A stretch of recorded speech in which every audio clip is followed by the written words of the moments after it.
देवी संध्या,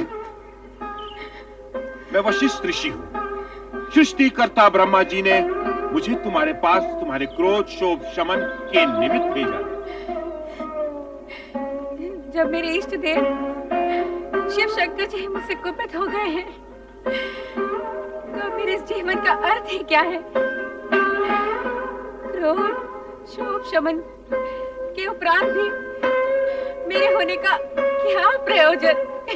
तुम्हारी प्रश्न पहली में ही तुम्हारा उत्तर भी है, अर्थात इष्ट देव शिव शंकर जी का कोप यदि तुम्हारा दुख है तो उन्हीं की प्रशंसा से तुम्हारा सुख भी हो सकता है। उनके कोप को शांत करने के लिए मुझे क्या करना होगा? देवादिदेव शिव शंकर जी की तपस्या। शिव शंकर जी अकेले ही धर्म अर्थ काम मोक्ष के आदि कारण है, आदि सृष्टा है, अद्वितीय है, पुरुषोत्तम है। उनसे तुम्हें सब कुछ मिल जाएगा। ओम नमः शिवाय इस मंत्र का जाप तब तक करती रहो जब तक शिव जी स्वयं प्रकट होकर तुम्हारा उद्धार करने के लिए बाध्य न हो जाए। मैं अवश्य करूंगी। अपने चित्त में ऐसा शुभ उद्देश्य लेकर तुम देवादिदेव शिव शंकर जी का चिंतन करो कि वो तुमसे प्रसन्न होकर स्वयं तुम्हें तुम्हारा अभिष्ट फल प्रदान करे।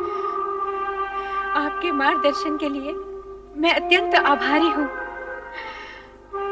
आपके आदेशानुसार शिव आराधना करके देवाधिदेव शिव शंकर जी को मैं अवश्य प्रसन्न करूंगी।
वरदान मांगो।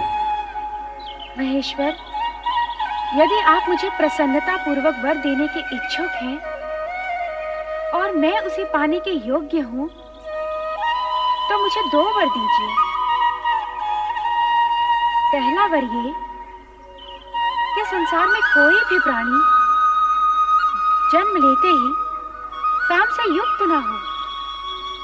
यौवनावस्था को प्राप्त होने के उपरांत ही उसमें कामेच्छा जागृत हो। तुम्हारा पहला वर मैंने तुम्हें दे दिया देवी। अब अपनी दूसरी इच्छा प्रकट करो। मेरी दूसरी इच्छा यही है प्रभु कि यही मेरी अंतिम इच्छा हो। तात्पर्य? आप मुझे इस दूषित देह से मुक्ति दीजिए प्रभु। उसके उपरांत आप मुझे एक नया जन्म दें, जिसमें एक ऐसे महामात्र से मेरा विवाह हो जिसके संदर्भ से मेरा नाम भी एक ऋतु के रूप में जाना जाए। तथास्तु। किंतु अब मेरे लिए क्या आज्ञा है भगवान? इस पर्वत के नीचे चंद्रभागा नदी के तट पर स्थित तपस आश्रम में मेघा ऋषि 12 वर्षों तक चलने वाले महायज्ञ का अनुष्ठान कर रहे हैं। तुम वहां निडर होकर जाओ, तुम्हें कोई नहीं देख सकेगा। तदुपरांत तुम्हारे मन में जिस पुरुष को पति रूप में पाने की इच्छा है, उसे हृदय में धारण किए अपने शरीर को यज्ञ की आहुति बनाकर अग्नि में होम देना। फिर वही अग्नि तुम्हारी जननी भी होगी, अर्थात तुम्हें एक नया जन्म मिलेगा।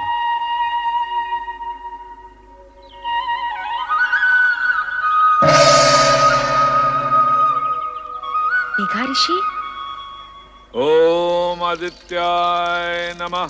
स्वाहा। ओम आदित्याय नमः। स्वाहा। ओम आदित्याय नमः। स्वाहा। ओम आदित्याय नमः। स्वाहा। ओम आदित्याय नमः। स्वाहा। ओम। सदाशिव का आशीर्वाद प्राप्त कर उन्हीं के बताए मार्ग पर चलती देवी संध्या मेघा ऋषि के आश्रम पहुंच गईं, जहां महायज्ञ चल रहा था। सभी के लिए अस्तित्वहीन दृश्य संध्या ओम नमः शिवाय का जाप करते हुए यज्ञाग्नि की ओर बढ़ती गई और अंततः उसी में समा गई। तत्पश्चात यज्ञ की अग्नि से उभरा लाल प्रकाश देखते ही देखते पूरी तरह 2 भागों में फैल जाता है। इस प्रकार संध्या का अस्तित्व 2 भागों में बंट गया, प्रातः संध्या और सायं संध्या। प्रातः संध्या देवताओं की आराधना के लिए और सायं संध्या पितरों के आह्वान के लिए। 2 क्षितिजों में फैली संध्या के दृश्य पर ओम नमः शिवाय के स्वर गूंजते हैं।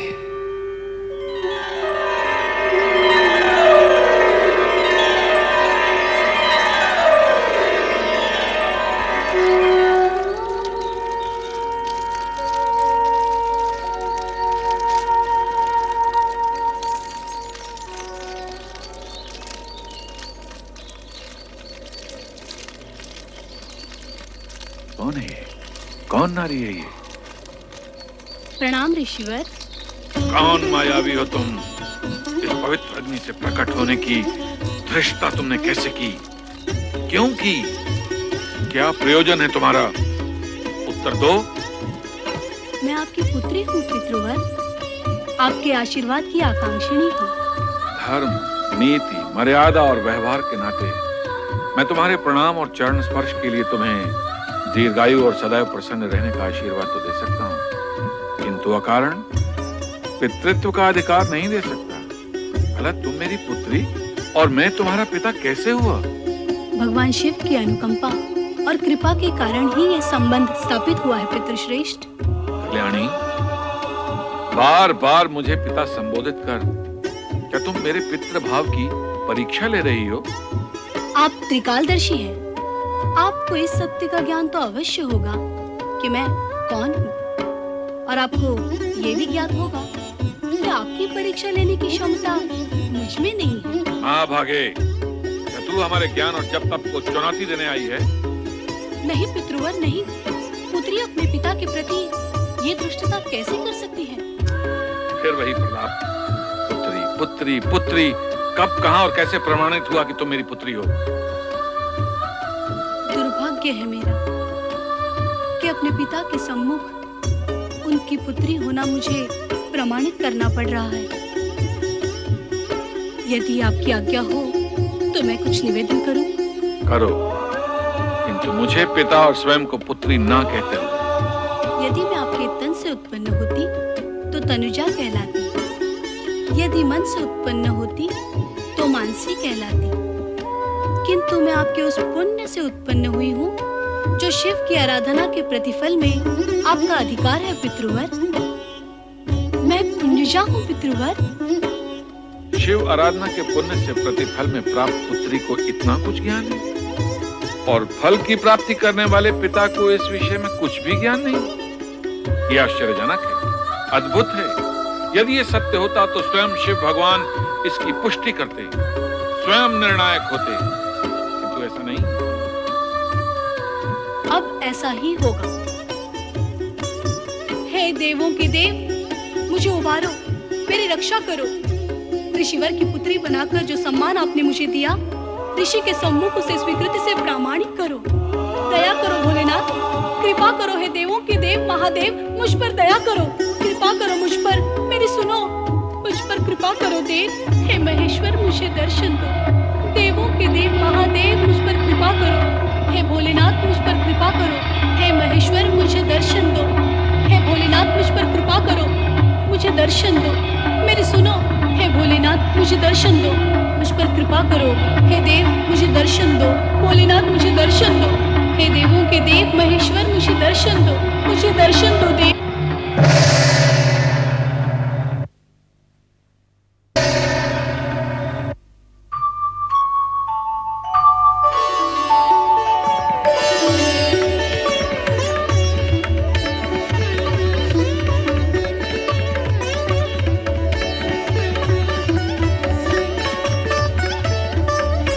मेघ ऋषि, मेरा प्रकट होना पर्याप्त है अथवा भी आपको प्रमाण की आवश्यकता है? आपके प्रकट होने से ही सत्य प्रकट हो गया भोले भंडारी। तो फिर अपनी पुत्री का नामकरण कीजिए, उसे आशीर्वाद दीजिए। प्रभु, मैं आपकी आधी आज्ञा का ही पालन कर पाऊंगा। इसका नामकरण करके आशीर्वाद देने का कार्य तो स्वयं आप ही करेंगे। सूर्य की आभा है इसके मुख, अर्थात अरुण जैसी धरती से इसका मुखमंडल दीप्त है। इसलिए मैं इसका नाम अरुणधति निश्चित करता हूं। भगवान शिव शंकर की जय, देवी अरुंधति की जय, भगवान शिव शंकर की जय, देवी अरुंधति की जय। मेघा ऋषि, आपको देवी अरुंधति जैसी पुत्री प्राप्त हुई, इस सौभाग्य के लिए बधाई।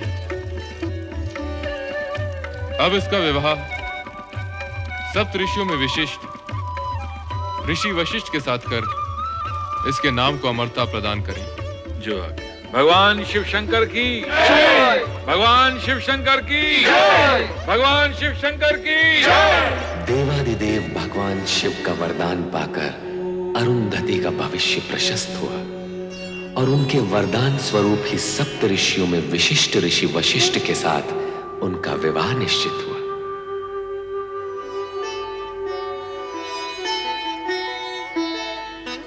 कितना शुभ दिन है आज। वशिष्ठ मुनि के साथ देवी अरुंधति का विवाह हो रहा है। शुभ ही शुभ है ऋषिवर, किंतु ये समझ में नहीं आता कि शिव शंकर ने सप्त ऋषियों में से जानते हुए भी इस वर का चुनाव क्यों किया? ऋषि विश्वामित्र भी तो कम ज्ञानी ध्यानी नहीं थे। उनका तप तो देवताओं की ईर्ष्या का कारण है। हाँ, ये विचार तो मैंने भी किया था, किंतु उत्तर कौन दे? इसका उत्तर मैं दूंगा। भगवान शिव के निर्णय में शंका का प्रश्न ही नहीं उठता। संपूर्ण जगत में समता, ममता और मित्र भाव के रखने के कारण विश्वामित्र उच्च कोटि के तपस्वी हैं, किंतु वशिष्ठ समस्त जगत के कल्याण की कामना के लिए, अपनी विशिष्टता के लिए सर्वश्रेष्ठ है।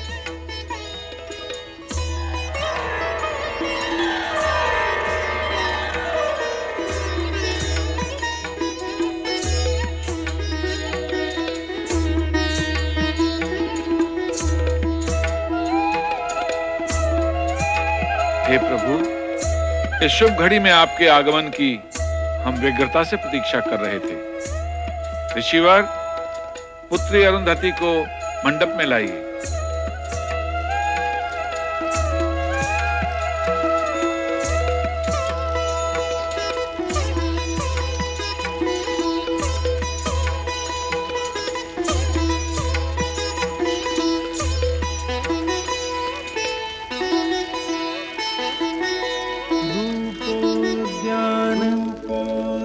प्रफुल्ल प्रलिका कलिका केन्दु निम्बानन तन्वंगी शुभाः सुरसिका क्रीडा संरतिः शोभावारिधिनि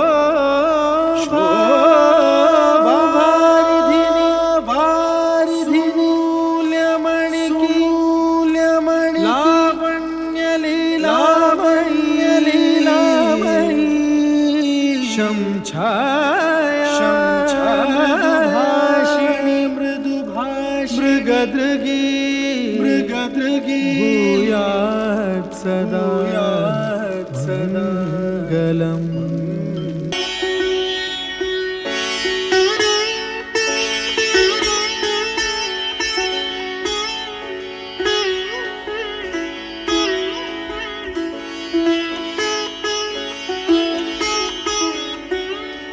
देवी अरुंधति, मेरे जीवन में आनंद की फुहार बनकर आई हो तुम, हर्ष की वर्षा बनकर आई हो तुम, और उससे भी पहले श्रद्धा और भक्ति का सगुण रूप हो तुम। वो रूप पाने के लिए जो कष्ट तुमने सहे हैं, उनका वर्णन करना असख्य है। तुम महान हो, श्रद्धा की पात्र हो, मेरा तुम्हें बार बार नमन। मुझे लज्जित न करिए स्वामी। संध्या का प्रायश्चित और अरुंधति का ये रूप आप ही के कारण संभव हुआ है। यदि आप मुझे शिव भक्ति की महिमा न सुनाते, देवादिदेव शिव शंकर को मनाने का मंत्र न देते, तो आज हम दोनों का इस रूप में मिलन न होता। स्वामी, इस प्रकार जो भी हुआ है, उसका संपूर्ण श्रेय आप ही को जाता है। इसका संपूर्ण श्रेय देवादिदेव शिव शंकर जी को जाता है, मुझे नहीं। जगत में जो कुछ हो चुका है, जो हो रहा है और जो होने वाला है, वो सब कुछ देवादिदेव की इच्छा के अनुसार ही होता है। सर्व कर्मों के कर्ता धर्ता श्री शिव ही हैं। संसार में सुख दुख का सामना करने का एक ही महामंत्र है, जो असंभव को संभव, अप्राप्य को प्राप्य कर दिखाता है, और वो महामंत्र है ओम नमः शिवाय। ओम नमः शिवाय। ओम नमः शिवाय। ओम नमः शिवाय। ओम नमः शिवाय। ओम नमः शिवाय। ओम नमः शिवाय। ओम नमः शिवाय। ओम नमः शिवाय। ओम नमः शिवाय। ओम नमः शिवाय।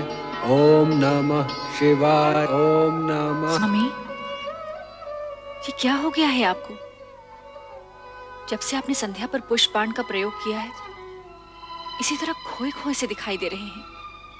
केवल ओम नमः शिवाय मंत्र का ही जाप किए जा रहे हैं। स्वामी, यदि इस तरह आप ही विरक्त रहे तो मेरा क्या होगा? मैं भयभीत हो गया हूं प्रिय। भयभीत? किंतु किस कारण? मैंने संध्या पे जो पुष्प बाण का प्रयोग किया था, उसके परिणाम से तो तुम भली भांति परिचित हो। कहीं ऐसा ना हो कि इस परिणाम का प्रकोप मुझे भुगतना पड़े। नहीं स्वामी, आपने तो केवल अपने कर्तव्य का पालन किया है, और कर्तव्य भावना से ऊंचा होता है। निसंदेह ये कोई अपराध नहीं है। परंतु रति, यदि भविष्य में कोई ऐसी अमंगल घटना घटित हो गई तो क्या होगा? नारायण नारायण। पुष्प धनवा भ्राता कामदेव, मुझे देखकर इस प्रकार आंखें चुराकर कहां भाग रहे हो? और देवी रति कहां अदृश्य हो गई? प्रणाम देवर्षि। नारायण नारायण। मैं तो तुम्हारा भ्राता हूं कामदेव, मुझे देवर्षि का सम्मान देकर लज्जित न करो। सम्मान तो आपको देना ही चाहिए। अच्छा, अब मुझे प्रस्थान के लिए आज्ञा दीजिए। अरे भाग कर रहे हो भ्राता? मेरी पूरी बात तो सुन लो। आज्ञा कीजिए भ्राताश्री। अपने पुष्प बाणों से विचलित करके तुमने संध्या का तो कल्याण कर ही दिया। नारायण नारायण। कल्याण? वो कैसे? देवर्षि, ऐसा प्रतीत होता है कि संध्या पे किए इस प्रयोग का मुझे प्रायश्चित करना होगा। नहीं कामदेव, तुम्हारे इस पुष्प बाण के प्रयोग से संध्या का यज्ञ में पुनर्जन्म हुआ है।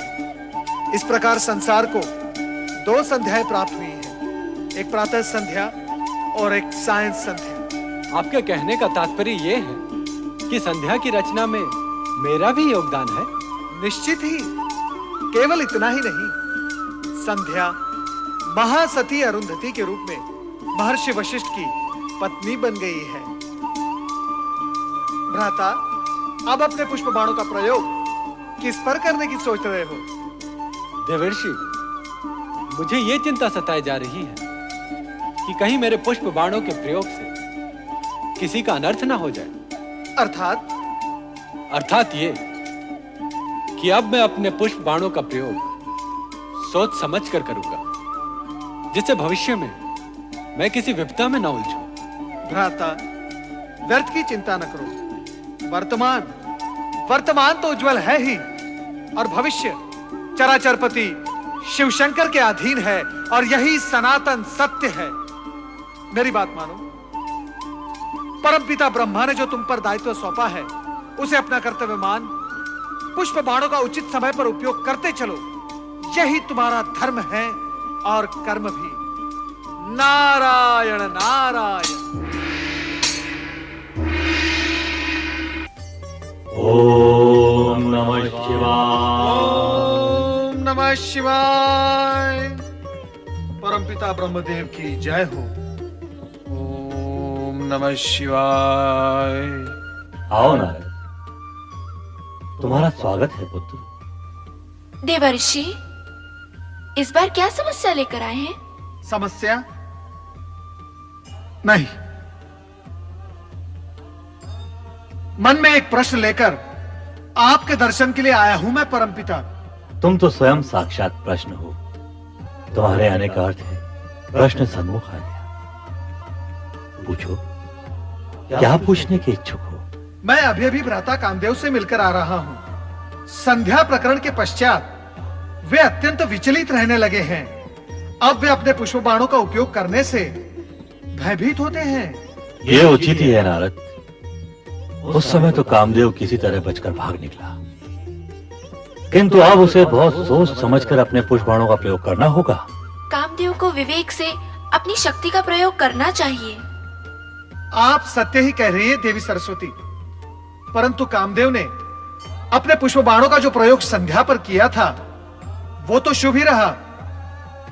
देवी संध्या अब सती अरुंधति बन गई है और ऋषि वशिष्ठ के आश्रम की शोभा बढ़ा रही है। हाँ, सो तो है।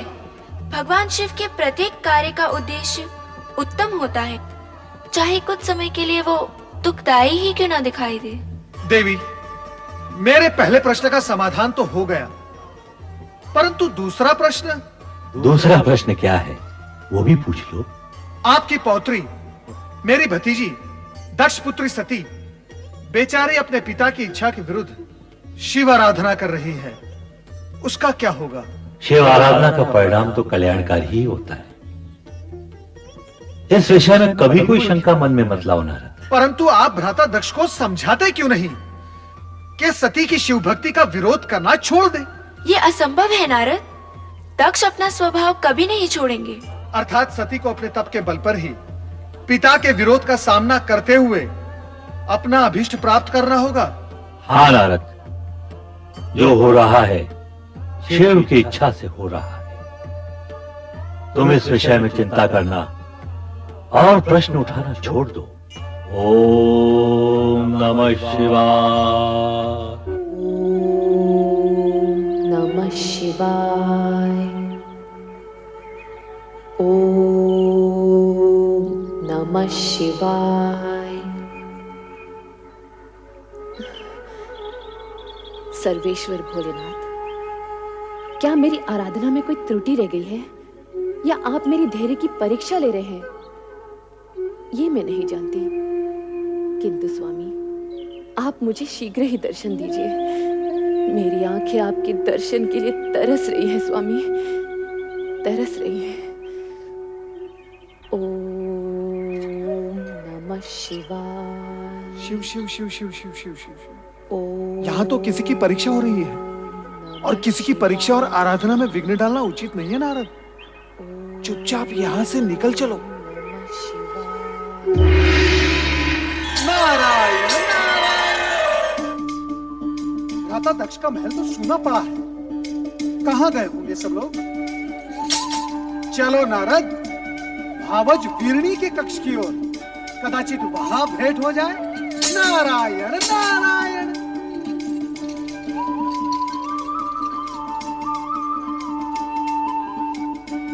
नारायण नारायण। प्रणाम भावज वीरणी, अपने देवर नारद का प्रणाम स्वीकार करें। विराजिए देवर्षि। नारायण नारायण।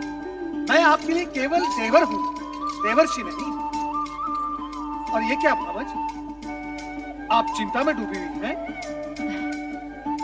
मुझे किस बात की चिंता है देवर जी? बस सती के बारे में सोच रही थी। सती? पता नहीं उसकी तपस्या कब सफल होगी। नारायण नारायण।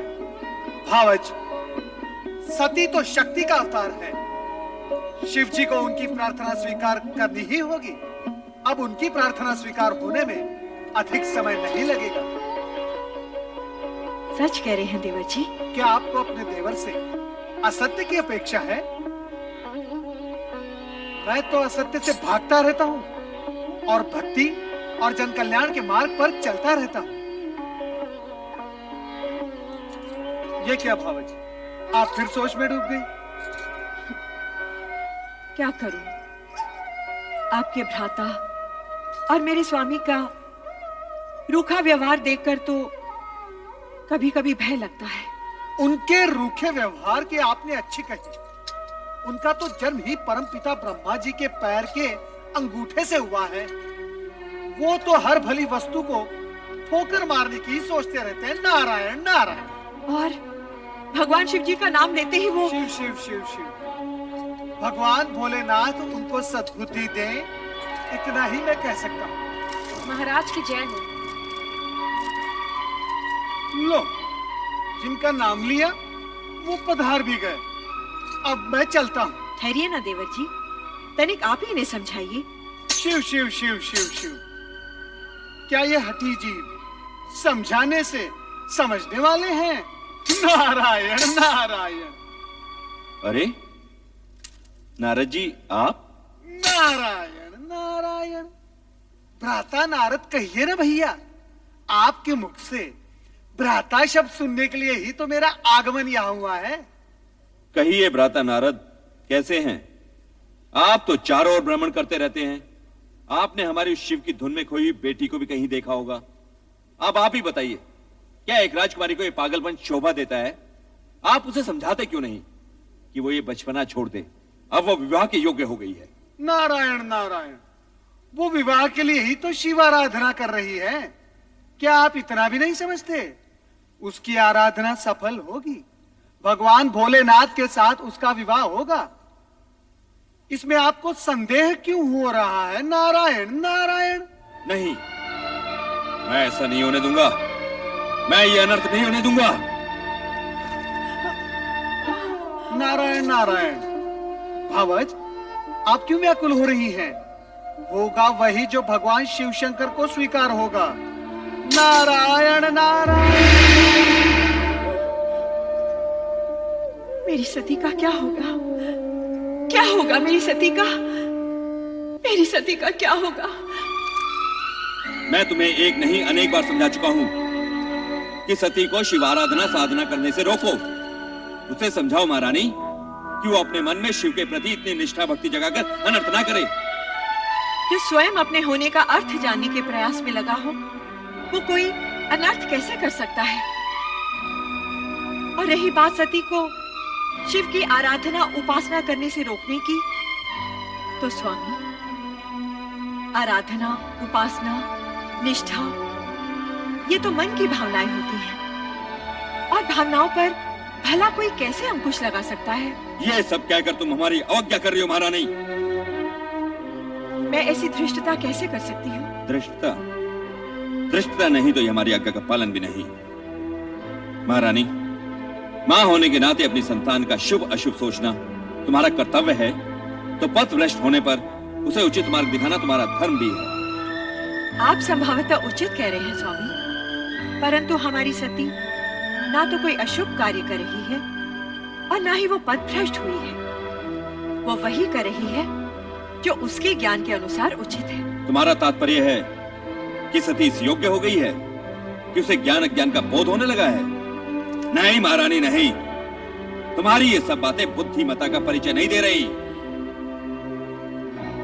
मैं आपके समान बुद्धिमान नहीं स्वामी, किंतु इतनी बुद्धिहीन भी नहीं कि तुम्हारी बुद्धिमता के दर्शन तो इसी सत्य में हो रहे महारानी कि अपनी अन्य युवा कन्याओं की अपेक्षा तुम्हें केवल सती की चिंता अधिक रहती है। तुम्हारी ममता नेह स्नेह सती के प्रति अधिक है। ये आपका भ्रम है स्वामी, सत्य नहीं। शरीर को अपने प्रत्येक अंग से एक सा मोह होता है, पुष्पमाला को अपने प्रत्येक पुष्प से एक सा स्नेह होता है, मुझे भी अपनी हर संतान से एक सा। शब्दों को उपमाओं द्वारा अलंकृत करने की योग्यता तो तुमने है, ये मैं जानता हूं महारानी, परंतु क्या तुम मुझे ये बताओगी कि सती के लिए शिव आराधना ही क्यों आवश्यक है? मैं कहता हूं कि शिव की अपेक्षा श्री हरि विष्णु जी की आराधना भी तो हो सकती है। हो सकती है, परंतु केवल श्री हरि विष्णु की आराधना करने वाला शिव जी का प्रिय भक्त नहीं हो सकता। उसी प्रकार शिव जी की आराधना करने वाला श्री हरि विष्णु का परम भक्त नहीं हो सकता। श्री हरि विष्णु और शिव जी दोनों ही एक दूसरे के पूरक हैं। इस हेतु श्री हरि विष्णु की उपासना करने वाले पर भोलेनाथ सदा प्रसन्न रहते हैं, और अजर अमर सदाशिव की उपासना करने वाला श्री हरि विष्णु की कृपा का पात्र होता है। महारानी, हमने तुमसे सती के मन में विवेक जगाने की बात कही थी, और उत्तर में तुमने ज्ञान भक्ति का पूरा अध्याय सुना डाला। परंतु एक सत्य ध्यान पूर्वक सुन लो महारानी कि हम सती की शिव भक्ति का विरोध करते हैं और करते रहेंगे। हम उसका गुणगान कभी नहीं सुन सकते। हमें शिव से घृणा है, घृणा।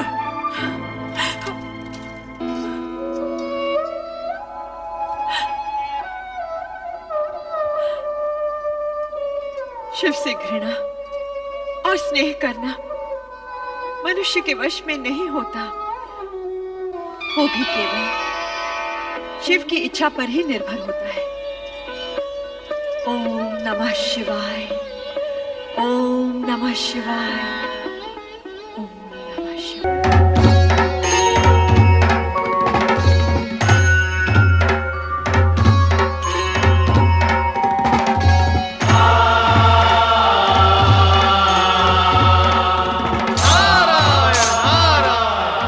देवादिदेव सदाशिव के चरणों में नारद का प्रणाम।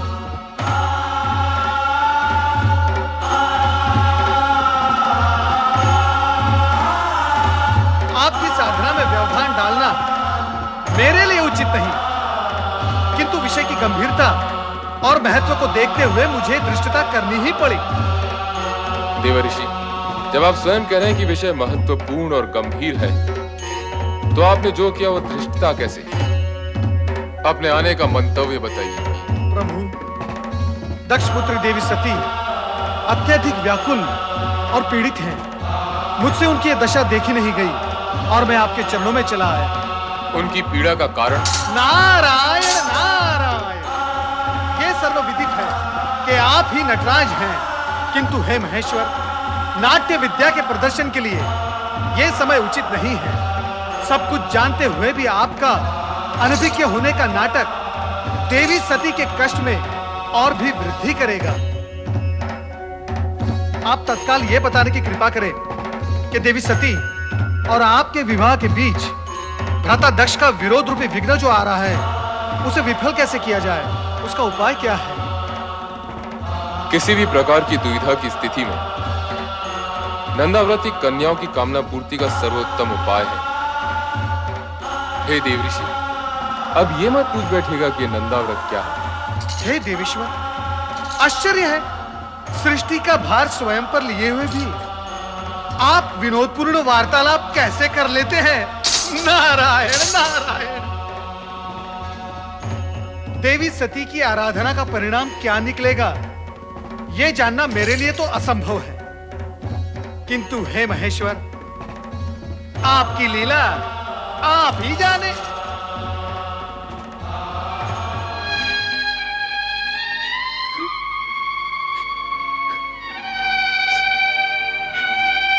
मेरी श्रद्धा, भक्ति, प्रेम, पूजन में न जाने कहां और क्या कमी रह गई है, जो मेरे आराध्य तक मेरा स्वर नहीं पहुंच रहा। वह इस पीड़ा को नहीं समझ पा रहा, जो अपने आराध्य से अलग होते हुए होती है। सती, धैर्य रखो सती। तुम्हारी प्रेम में तपस्या निरर्थक नहीं जाएगी। तुम्हारे स्वामी आएंगे, अवश्य आएंगे। ये सत्य कहती है पुत्री, तुम्हारे मन कामेश्वर अवश्य आएंगे, किंतु तभी जिस पल विधाता ने उनका आना निश्चित किया होगा। तो फिर मिलन की उस पल की प्रतीक्षा में मैं तब तक यहाँ बैठी रहूंगी जब तक मेरे स्वामी आकर मुझे स्वीकार न कर ले। पुत्री, ये बालोचित हट तुम्हें शोभा नहीं देती। चलो घर चलें। माते, आप तो स्वयं स्त्री हैं, किसी की पत्नी भी है। आप भी मेरी विरह जनित व्याकुलता को नहीं समझ पा रही। समझती हूँ पुत्री, किंतु तेरे पिता का क्रोध मुझे भयभीत कर रहा है। किसी अमंगल की कल्पना मुझे आतंकित कर रही है। ये हर उचित नहीं पुत्री, हर जन नहीं माते। नारायण नारायण। प्रणाम देवर्षि। मंगल हो देवियों, मंगल हो। देवी सती, आपके लिए देवाधिदेव भोलेनाथ शिवशंकर का एक संदेश है। शीघ्र सुनाइए देवर्षि। आपके और उनके विवाह के बीच जो बाधाएं आ रही हैं, उनके लिए नंदाव्रत करना आपके लिए उत्तम रहेगा। नंदाव्रत? हाँ, मनचाह पति पाने की दिशा में नंदाव्रत एक सिद्ध उपाय है। यही महेश्वर का कथन है। देवियों, चाहे तो आप भी इसका प्रयोग कर सकती है। नारायण नारायण। शीघ्र बताइएगा देवर्षि, इस व्रत को करने का विधि विधान क्या है? बताइए। लोगों को ठिठोली सुन रही है और मेरे यहाँ प्राण जा रहे हैं। माते, कृपया आप घर के लिए प्रस्थान करें और इन नटखट बहनों को भी अपने संग ले जाएं। किंतु हमें भी तो व्रत की विधि सीखनी है ना माते। हाँ, हमें भी तो सीखनी है। जैसे तुम्हारी इच्छा पुत्री। कल्याण हो। शीघ्र बताइए देवर्षि, व्रत की विधि क्या है? बताइए देवर्षि। नारायण नारायण। व्रत की बात शांति पूर्वक सुननी होगी। देवियों, इतनी उतावली मत करो। मैं आपको व्रत की विधि अवश्य बताऊंगा, परंतु आप सबको मेरी एक बात माननी होगी। वो क्या देवर्षि? सबसे पहले देवी सती नंदाव्रत करेंगे और इनका व्रत पूर्ण होने तक आप सब इनकी हृदयपूर्वक सहायता करेंगे और व्रत की विधि का इन्हें स्मरण कराते रहेंगे, क्योंकि ये व्रत 1 वर्ष में पूर्ण होगा और 1 वर्ष तक तिथियों के अनुक्रम से विविध सामग्रियों से आपको भगवान महेश्वर का पूजन एवं स्मरण करना होगा। जागरण के साथ साथ उपवास भी करना होगा। अन्य विधियां आपकी बहनों को मैं अवगत करवा दूंगा, ये आपको स्मरण कराती रहेंगी। मुझ पर आपने जो उपकार किया है उसके लिए मैं सदा आभारी रहूंगी देवर्षि।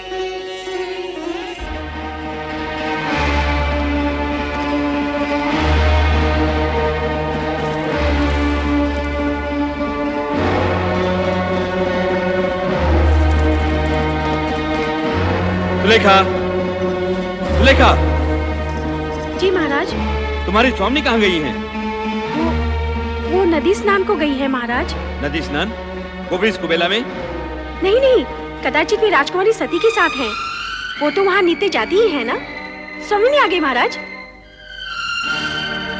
ठीक है, तुम जा सकती हो। महारानी, सती कहाँ है? वो अपनी बहनों के साथ संध्या भ्रमण के लिए गई है। संध्या भ्रमण? हाँ। या नदी भ्रमण? हम सभी नदी तट पर थे, मैं, सती और उसकी बहनें। परंतु महारानी, मेरी अन्य पुत्रियां और तुम तो आ गई हो। सती को अकेली कहाँ छोड़ आई? मैं जानता हूं महारानी कि सती वहां क्या कर रही होगी। वो वहां शिव नाम के खिलौने बनाकर उनके साथ खेल रही होगी। स्वामी, ऐसी बातें मुख पर ना लाइए। शिव के प्रति सती की भावना को खेल ना कहिए। महारानी, ये माना कि सती की आयु अभी उचित अनुचित का भेद करना नहीं जानती, परंतु तुम उसे प्रोत्साहन दे रही हो। तुम उसे जानबूझकर ऐसी दिशा की ओर जाने की अनुमति दे रही हो जहां दुख ही दुख है, कांटे ही कांटे हैं। स्वामी, यदि आप उसके पिता हैं, तो मैं उसकी माता हूँ। मैंने 9 महीने उसे गर्भ में रखा है, पालन पोषण करके बड़ा किया है। क्या मैं अपनी पुत्री को सुखी देखना नहीं चाहती? महारानी, यदि ऐसा होता तो तुम स्वप्न में भी अपनी पुत्री के लिए ऐसे पति के विषय में ना सोचती जो गृहस्थ धर्म का पालन करना ही नहीं जानता, जो पर्वत श्रृंखलाओं पर बैठा भभूति रमाए बागंबर लपेटे अपने भयंकर गणों के साथ योगियों जैसा जीवन व्यतीत कर रहा हो। ठीक है महारानी, ठीक है। मैं अभी इसी समय सती को बलपूर्वक यहाँ ले आता हूँ। नहीं स्वामी, नहीं। मैं आपसे हाथ जोड़कर विनती करती हूँ, विधाता के लिखे को चुनौती मत दीजिए। सती की साधना भंग करके पाप के भागी मत बनिए। आपका ये एकमात्र पाप आपके जीवन भर के पुण्यों का फल आपसे छीन लेगा। आप चिंता छोड़िए स्वामी, और परिस्थितियों की नौका को समय की धारा में छोड़कर निश्चिंत हो जाइए और सती को उसकी आराधना करने दीजिए। स्वामी, सती को उसकी आराधना करने दीजिए।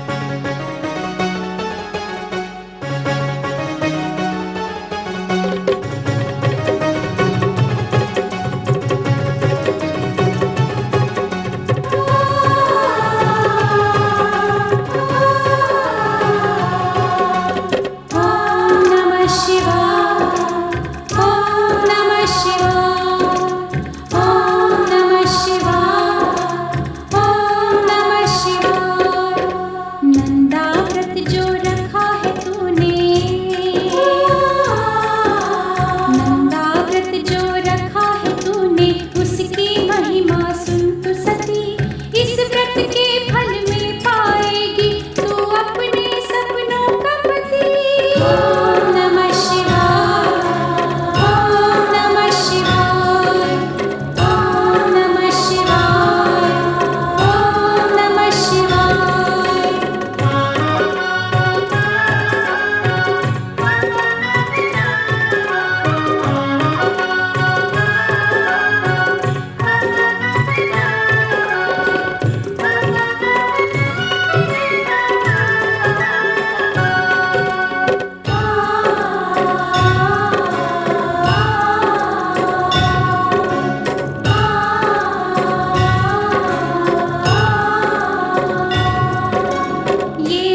सती,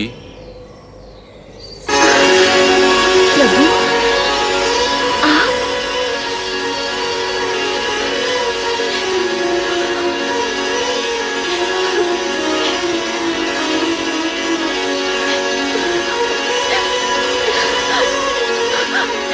स्वामी, स्वामी, मैं आपके दर्शन पाके धन्य हो गई स्वामी। उठो दक्ष पिता।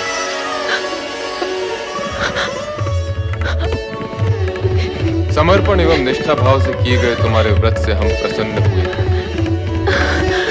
कहो दक्ष नंदिनी, किस प्रयोजन से तुमने इस कठोर व्रत का पालन किया? कहो अपनी मनोकामना।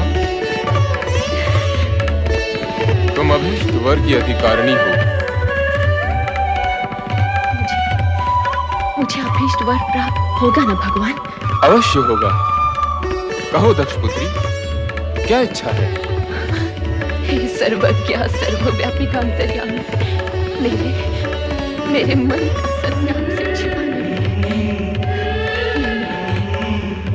मैंने बाल्यकाल से पति रूप में आप ही की कामना की है। इसके अतिरिक्त और कुछ भी इच्छित नहीं है भगवान। तथास्तु। सती, तुम्हारा और हमारा अभीष्ट भिन्न नहीं है। तुम्हारा अर्धांगिनी रूप ही जगत के लिए कल्याणकारी होगा। मैं धन्य हो गई प्रभु, मैं धन्य हो गई। मेरे अभीष्ट और अपने वरदान की पूर्ति के लिए प्रभु आप शीघ्र ही मेरे पिताश्री से संबंध को निश्चित कर विवाह का आयोजन करें। ऐसा ही होगा प्रिय।